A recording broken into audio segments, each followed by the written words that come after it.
जय माता दी। जय मां कामाख्या। कामाख्ये वरदे देवी नीलपर्वतवासिनी त्वं देवी जगत माता योनि मुद्रे नमस्तुते। कामाख्ये काम संपन्ने कामेश्वरी हर प्रिये कामनाम देहि में नित्यम कामेश्वरी नमस्तुते। कामदे काम रूपस्ते सुभगे सुर सेविते करोमि दर्शन देव्यम सर कामार सिद्धयेत। ओम महेशानी महामाये चामुंडे मुंडमालिनी आयु आरोग्य ऐश्वर्य देहि में देवी परमेश्वरी। ओम जयंती मंगला काली भद्रकाली कपालिनी दुर्गा क्षमा शिवा धात्री स्वाहा सदा नमस्तुते। ओम सर्वमंगल मांगल्ये शिवे सर्वा साधिके शरण्ये त्र्यंबके गौरी नारायणी नमस्तुते। दुर्गति नाशिनी दुर्गा जय जय। काल विनाशिनी काली जय जय। उमा रमा ब्रह्माणी जय जय। सीता राधा रुक्मणी जय जय। महालक्ष्मी नमस्तुभ्यं नमस्तुभ्यं सुरेश्वरी। हरि प्रिय नमस्तुभ्यं नमस्तुभ्यं दयानिधि। काली काली महाकाली काली के पापनाशिनी खड्गहस्ते मुंडहस्ते काली काली नमस्तुते। काली काली महाकाली काली के परमेश्वरी सर्वानंद करी देवी नारायणी नमस्तुते। नीरहार हार धनसार सुधाकर अंबा कल्याणम दाकनक चंपक दाम्भूषाम उतुंग बेनिकुंभ मनोहरांगी वाणी नमामि मनसा वत्सा विभूत्ये। ओम ऐं सरस्वत्ये नमः।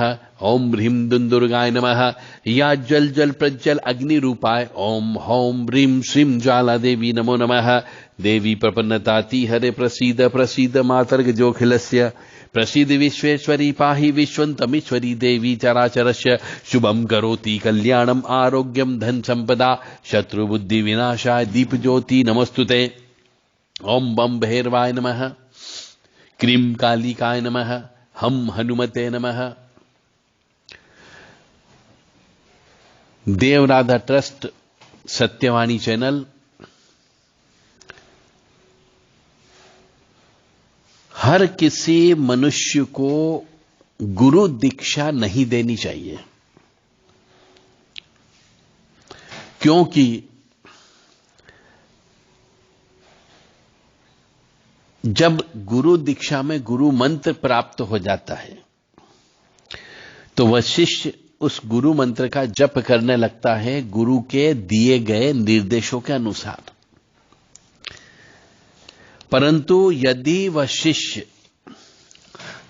अपने पिछले प्रारब्ध कर्म या संचित कर्म के अनुसार पापी आत्मा हो, तो जब वो गुरु मंत्र का जप करता है तो उसे कष्ट की अनुभूति ज्यादा होती है, क्योंकि गुरु मंत्र मिलने के बाद में उसके पापों का शमन होता है, पापों का नाश होता है, पाप नष्ट होते हैं उसके। और पाप नष्ट होने से उसके शरीर में भौतिक ताप बढ़ जाता है, शरीर की ऊर्जा बढ़ जाती है, क्योंकि वो पाप जलते हैं। और जब पाप जलते हैं तो उसे कष्ट की अनुभूति होती है, शारीरिक कष्ट होता है, मानसिक कष्ट होता है, कई बार आर्थिक कष्ट भी हो जाता है।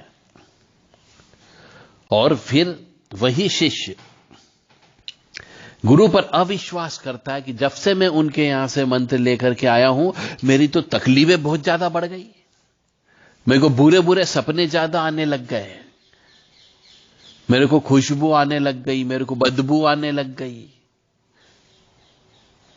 इस प्रकार का वो सब जगह ढिंढोरा पीटने लगता है।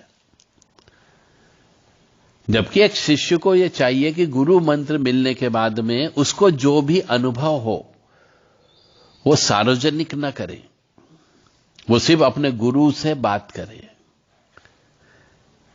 इसीलिए ऐसे गुरु का चयन करना है जिससे आप गुरु मंत्र लेने के बाद में यदि आपके कष्ट बढ़ जाते हो, आपके पापों का शमन होता है गुरु मंत्र के माध्यम से, तो आप गुरु से जाकर के मिल सकते हो, बात कर सकते हो। ऐसे से गुरु दीक्षा लेना चाहिए ताकि वो आपकी इन समस्याओं को, जो पाप जल रहे हैं, उनका उचित आपको प्रायश्चित कर्म बता सके। बहुत से मनुष्य गुरु दीक्षा में मंत्र जरूर ले लेते हैं और गुरु के नियम का पालन नहीं करते कि रोजाना मंत्रों का कितना जप करना है, किस समय जप करना है, किस तरफ मुंह करके जप करना है। कितना उसका हवन करना चाहिए, कि उसके मंत्र के क्या नियम है, ये पूछते नहीं हैं और मंत्र जप करना प्रारंभ कर देते हैं।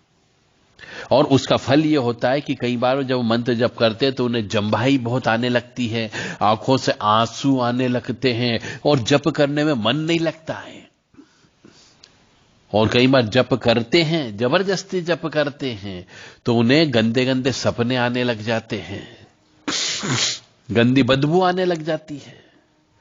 सपने के अंदर कई बार राक्षसी प्रवृत्ति वाली आत्मा नजर आने लग जाती है और फिर उन चीजों को वो शिष्य सार्वजनिक कर देता है।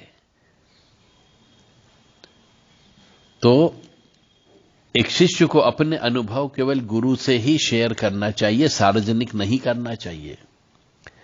और ऐसे जिसकी आत्मा पिछले जन्म के संचित कर्म और प्रारब्ध कर्म के अनुसार पापी आत्मा हो, तो उसे तो गुरु मंत्र की दीक्षा ही नहीं देना चाहिए, क्योंकि सर्वप्रथम उनके पापों का प्रायश्चित होना चाहिए। उनकी जन्म पत्रिका के अनुसार उसके पापों का प्रायश्चित कर्म करवाना चाहिए। कई बार नांदी श्राद्ध कर्म करवाना चाहिए। कई बार अमावस्या, सोमवती अमावस्या, शनिवारी अमावस्या के दिन पितरों के निमित्त पिंडदान और तर्पण कराना चाहिए। हो सकता हो पिछले जन्म के भाई का श्राप रहा हो, माता का श्राप रहा हो, पत्नी का श्राप रहा हो, बहनों का श्राप रहा हो, भानेज लोगों का श्राप रहा हो, गुरु का श्राप हो सकता है, पिता का श्राप हो सकता है। तो जो श्राप पिछले जन्म के संचित कर्म और पाप कर्म के अनुसार होते हैं, उनका भी प्रायश्चित कर्म करवाना चाहिए। 2-3 बार करवाना चाहिए, उसके बाद गुरु मंत्र देना चाहिए। और गुरु मंत्र लेने के बाद मनुष्य ये सोचता है कि हमारे यहां धन की कमी है तो धन की कमी पूरी हो जाएगी, हमारे यहां बीमारी दुखी है तो बीमारी कम हो जाएगी। ऐसा नहीं होता है। गुरु से जो मंत्र प्राप्त होता है वो आपकी आध्यात्मिक उन्नति करता है, केवल आध्यात्मिक उन्नति करेगा आपकी, बाकी कोई उन्नति नहीं करेगा। आप ये सोचते हो कि मनुष्य गुरु से गुरु मंत्र ले लेगा तो कष्ट कम हो जाएंगे, ऐसा भी नहीं होता है। हां, गुरु के बताए गए नियम के अनुसार चलोगे, उनके द्वारा बताई गई चीजों का पालन करोगे, तो निश्चित तौर से आपको कष्ट की प्राप्ति कम होगी।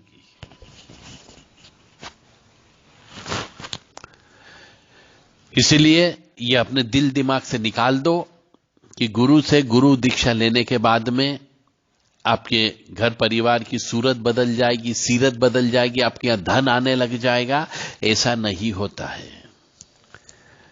गुरु से दीक्षा लेने के बाद में गुरु मंत्र का जप करने से आपकी आध्यात्मिक उन्नति हो जाएगी। आपके पिछले जन्म के कर्म के अनुसार जो पाप कर्म है उनका पापों का प्रायश्चित हो जाएगा, पापों का शमन हो जाएगा, जिसकी वजह से आपको सुख की प्राप्ति हो सकती है।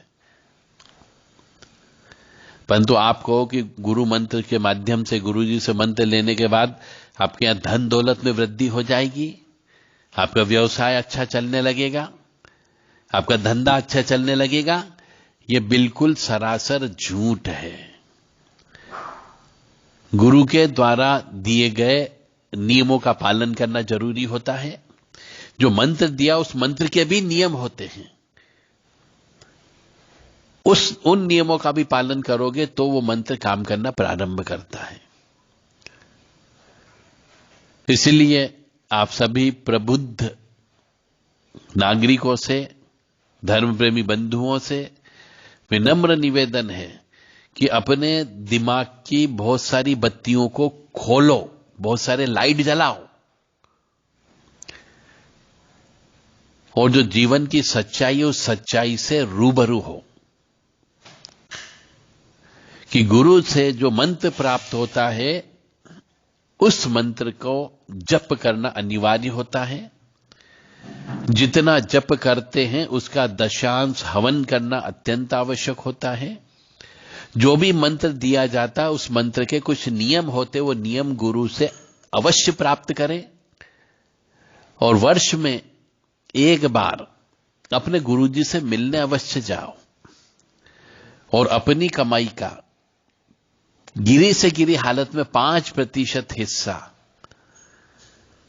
गुरु के चरणों में अवश्य अर्पित करो, तो ही आपकी आध्यात्मिक उन्नति के साथ साथ भौतिक उन्नति होने की संभावना बनती है। और आपके द्वारा जो जप करने के फलस्वरूप जो पाप कटेंगे, उस पाप के कटने से जो ताप मिलेगा, वो ताप का बहुत सारा अंश गुरु परंपरा के अनुसार आपको सहन करने की शक्ति प्राप्त होती है। इसीलिए हर किसी मनुष्य को गुरु दीक्षा नहीं देनी चाहिए, और यदि किसी वजह से गुरु दीक्षा प्राप्त हो गई तो उसका पूरा विधान का पालन करें, अन्यथा वो मंत्र भी काम करना बंद कर देता है। कोई भी मंत्र जिसके अंदर बीज शब्द यूज होते हैं, जैसे ऐम, रीम, क्लीम, त्रीम, श्रीम, जिसके अंदर बीज मंत्र का प्रयोग हो, वह मंत्र कहलाता है। उसको गुरु से ही प्राप्त करना चाहिए। तो जो मनुष्य कच्चा होता है, जिसकी आत्मा कमजोर होती है, वह गुरु मंत्र लेने के बाद में जब उसको स्वप्न में देवी देवता के दर्शन होने लगते हैं और फिर बिना वजह परेशान करने लगते हैं, कभी कहेंगे देवी जी नजर आ रही, कभी कहेंगे ब्रह्मा जी नजर आ रहे, कभी कहेंगे शिव जी नजर आ गए, कभी कहेंगे अशुद्ध अवस्था में थे तब भगवान के दर्शन हुए। तो ये सब चीज जो है ये भटकाने वाली बात है, यानी कि आपने अभी गुरु दीक्षा प्रॉपर सही तरीके से नहीं ली है, इसलिए ऐसा होता है। आपने गुरु के नियमों का पालन नहीं किया, इसलिए भी ऐसा होता है। तो जिन भी गुरु जी से आप गुरु दीक्षा में मंत्र प्राप्त करें, गुरु पूर्णिमा के दिन ही प्राप्त करें, विधि विधान से प्राप्त करें और उनके नियम कानून का पूर्ण रूप से पालन करें, तो ये उल्टे सीधे सपने भी प्राप्त नहीं होंगे, सपने भी नहीं आएंगे, और पिछले जन्म के जो प्रारब्ध कर्म और संचित कर्म के जो पाप हैं, वो पापों का ताप सहन करने की शक्ति आपको अवश्य प्राप्त हो जाएगी। ओम त्र्यंबकम यजामहे सुगंधिम पुष्टिवर्धनम उर्वारुक्मी वंदनान मृत्योर्मुक्षीयमामृतात्। सावन मास के अंदर शिव जी की स्तुति का रोजाना पाठ अवश्य करना चाहिए।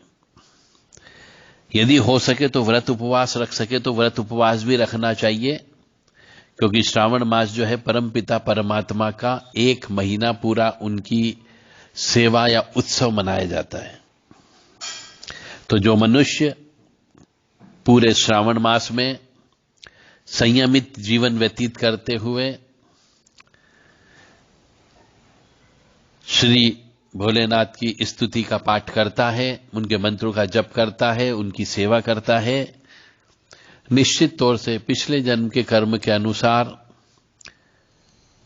उसके पापों का क्षयन होता है और उस मनुष्य को गुरु तत्व जल्दी प्राप्त हो जाता है।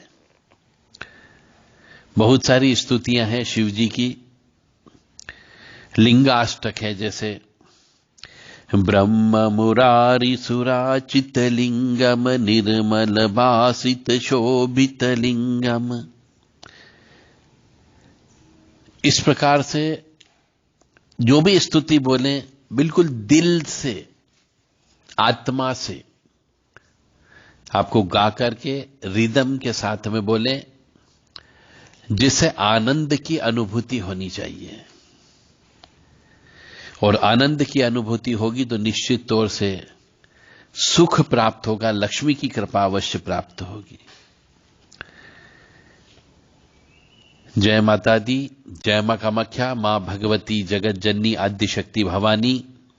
अनहादिनी शक्ति, कष्ट निवारिणी, दुख निवारिणी, महिषासुर मर्दिनी, चंडमुंड नाशिनी, सिंह वाहिनी, क्लेश नाशिनी, पापनाशिनी, दुरितापहारिणी, शत्रु संग विदारिणी, आपको सुखी रखे, स्वस्थ रखे, प्रसन्न रखे, यश दे, कीर्ति दे, मान सम्मान दे और धर्म के राह पर चलने के लिए आपको इच्छा शक्ति आपकी जागृत कर सके, ऐसा साहस प्रदान करें। जय माता दी, जय मां कामाख्या।